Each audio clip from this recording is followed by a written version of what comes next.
Hey everybody, Pierre Marquette 1223 back here with probably one of the last restoration updates of the year, because it's starting to get kind of cold up here and the leaves are changing and it's not going to be ideal for doing restorations. But we did get a couple more done, well, at least one. That's the only one we even did. But the teardrop bell is finished, and in the process I've done some research on these things because naturally I get curious. The Union Switch and Signal Model 15A teardrop bells were the first mass-produced crossing bell ever done. One of the first patented designs that was truly successful. The bells were made anywhere from 1918 up until the late 1960s, with parts and manuals being made into the 1970s. So this bell design truly has a long history. There are two versions of this bell. There is an AC version and a DC version. I believe, if I remember correctly, yeah, I have to, or else this bell wouldn't be working. I have a DC version. The AC ones have a couple more appliances on the inside, but I'll talk about that in a little bit once I show you the inside. But the outside, completely repainted. You know, I mean, obviously it's just whatever's showing is just from the casting, because the bell is cast in a couple separate pieces. The weather shield is cast, the bell is cast, the housing is cast, and the door is cast, as well as other pieces that are on it. Completely repainted it in silver, the same silver used on the dwarf signal. We are definitely going to be getting that silver again in the future. I'm going to take and turn this bell, but it requires two hands to do so.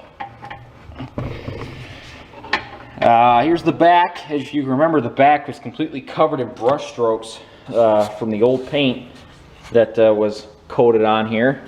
Took the remains of the chain off the bottom. Turn the wing nut here.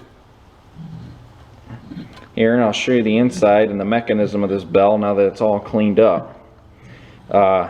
I've been ringing the bell here for probably about the past 10 minutes, just letting it ring, because it hasn't really had a chance just to ring and let everything get loosened up and everything. We took and oiled the bell because there were some spots of the bell that weren't operating very smoothly.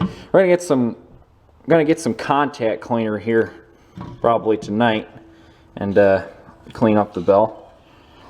The inside and the back didn't do too much to that. I kind of just wire wheeled it and called it good. Same thing with the interior. I just got all the loose stuff off. I mean, nothing really has changed except now when I take and do that, except it rings, because now I have the bell on. I'm going to close this back up because the bell is pretty damn loud. Whew, I just about knocked that over. That would be bad. Just kind of jerry-rig some wires up through the hole that would take and tie it down to a base, and cut the old ones off, as you can see, because we're kind of scared about what would happen if we took these wires off, if we kind of messed with any of these wires here, because they are pretty fragile. I mean, not much really to see. I mean, it's just on the outside. The outside of the condition has greatly improved. I'm going to ring the bell for you. Now, I'm going to tell you this too. If you want to take and ring up the bell, you could do what most people say to do and hook up a car battery to it, or you could do what the other good option is and take and hook the bell up to just a standard 12-volt train transformer. In this case, I'm using a Bachmann Spectrum controller that has been around for a little while. So the bell will generally ring anywhere, at least the teardrop will. I mean, the gong is really worn on this thing. You can get a couple rings from 70%. 85 up is usually good. 100 is kind of a little too much, then it rings too hard and it doesn't ring very well. I found that 85 and 90 are probably the best speeds. 95 could also work too. But the interesting part, I'm not going to take the thing off, but the bell, believe it or not, actually had these two divots in it. And it was because the bell had been ringing at one point, and then in the same spot for a long time. Then it got adjusted, and then it was left there. But the bell had been rung so many times in one spot that it actually made an indent in the steel. And the gong is actually worn at a 45-degree angle in the bell, which I thought was actually really, really just shocking to me that a bell could get rung that much. But I'm going to take and close the back up again. Take it easy here. By the way, if when you take the doors from these things off, have the bell propped up against something on the front, because these things become heavy in the front as soon as all the weight's off the back, because the door is what keeps this thing up. Especially too, because if you don't have it mounted on a post, then the weight is definitely going to want to be in the front. Now if you take the bell off and then the door, you'll be fine. But when all the weight's in the front, this thing will want to tip. And believe me, I just about lost this one time on this very bench. I just about let it fall and caught it. And if I would have dropped it, that would have been a very bad day. Tighten it nice and tight here. Okay. Now I'm going to ring the bell for you. I'm actually going to take I've been testing to see how loud this thing is. I think it's loud in the garage because the garage takes and echoes the sound a little bit. But I don't know how loud it's going to sound on the camera here, so I'm going to stand back. And all I got to do is hit the on and off switch and...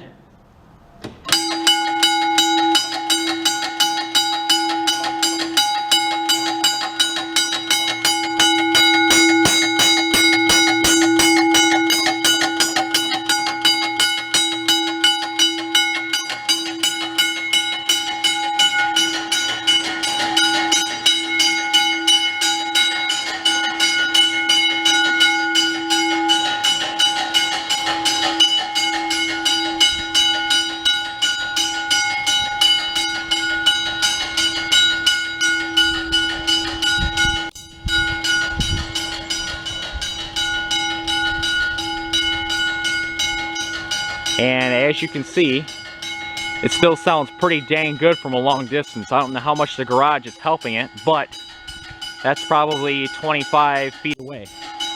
I'm going to turn it off and show the insides in action now.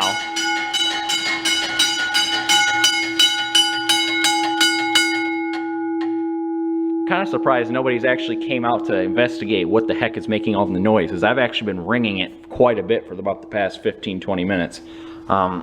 Turn it again. I tell you what though, if the cops show up, the door is going down. So, but I don't expect any of that to happen. I'm not waking the whole neighborhood up or anything like that. I mean, it's noon. Everybody should hopefully be up by now. I'm going to show the inside of this thing working, because it's actually pretty amazing to hear the rhythm that this thing does when it's going. Open it up again. Okay. Put her down.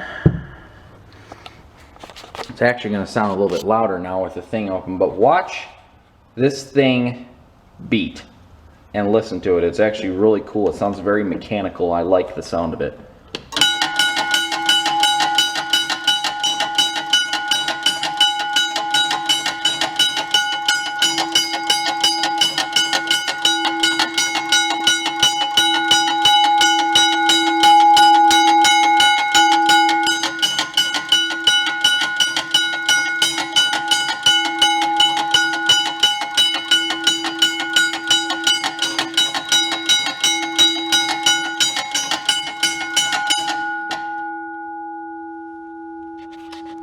Well, that's the Teardrop bell. I think it came out really good. It sounds really good. I've actually, most of the time what I've been doing, messing with it this morning, I just got it back together. Ooh, just about lost it. Most of the time what I spent doing this morning was just kind of seeing where it rung the best, because certain areas of this bell seem to want to ring better than others. And I don't know whether that's just because, you know, it's old, or if the gong, it's because how messed up the gong is. You can't take the gongs off these things, at least very easily. The gongs are kind of they're sort of riveted down, which I don't like. It means that if you did happen to find a replacement gong for it, it's going to be really fun replacing it. So, but anyway, Union Switch and Signal Model 15A crossing bell. You know what, dang, I forgot to even show you. But on the inside of this thing, I'm not going to open it back up again, but on the right side of this thing, if this bell was an AC bell, it would have had a whole bunch of other stuff in there that I have no idea what it is. Now, I will note this, if you go on to, if you were to Google or Bing US&S Model 15A manual or US&S Teardrop bell manual, you're going to come up to a website that's going to have digital copies of the original manual and a parts manual for the bell. I can't remember what the company is that ended up buying out US&S.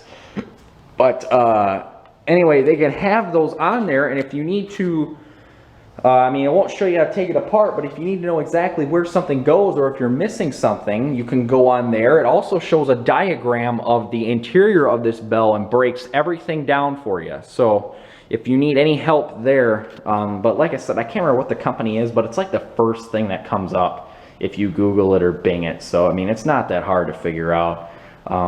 But, I mean, just, you're going to come up with this whole list of stuff that has been made over the years, from Union Switch and Signal to Wabco, and all sorts of stuff like that, because the Westinghouse Air Brake Company did merge with Union Switch and Signal, and went into this company that now owns both the names and whatever. So, but like I said, they have manuals for everything, you know, from the Model 95 gate, crossing relays, the Model 15A teardrop bell, Wabco's bell is in there somewhere, I don't know where, but it's in there as well. Just all sorts of stuff that has been made from the past. So, but it's about halfway down, right in the middle of the list. So there's manuals for the AC bell, the DC bell, and just the bells in general, and just the parts manual for the bell in general. So,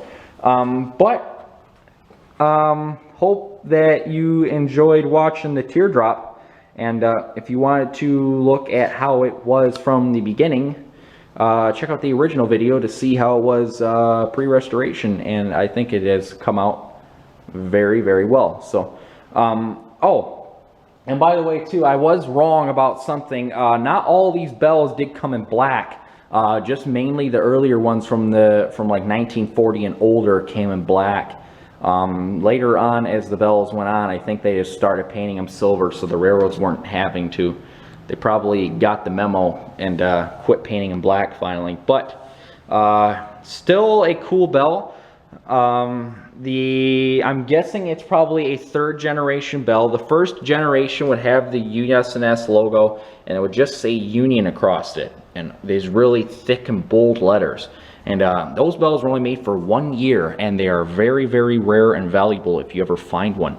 The next generation, what I'm calling, at least I'm thinking, from what I've seen, the next generation has the Union Switch and Signal logo, US&S company, made in USA, and then right where there's a casting number on this bell, it would have patent information going across here. And that is where the that is what the second gen bell is, at least that's what I'm thinking, because the Union bell also had the patent information on it. The third and final version that I can find is the what you see here, the logo, US&S company, made in USA, and then the casting mark. This is casting marks. Most of the numbers you see on this bell are casting information from the company that did the castings, and I'm guessing it was Union Switch and Signal that did their own castings. Or at least it could be numbers for the molds, I don't know. But there were, like I said, I'm seeing at least 3 variations of the bell, 4 if you count the AC version, which I have not seen. I didn't even know there was one that existed until I found the manual. So, but anyway, if you have any other Union Switch and Signal bell Model 15A crossing bell questions, give me a shout. I'll do my best to maybe answer some of them. At least on the exterior portions. The interior, I might have to dig a little bit more for it, but I'll do my best. So, but anyway, here's my Wabash Union Switch and Signal Model 15A crossing bell. 1223.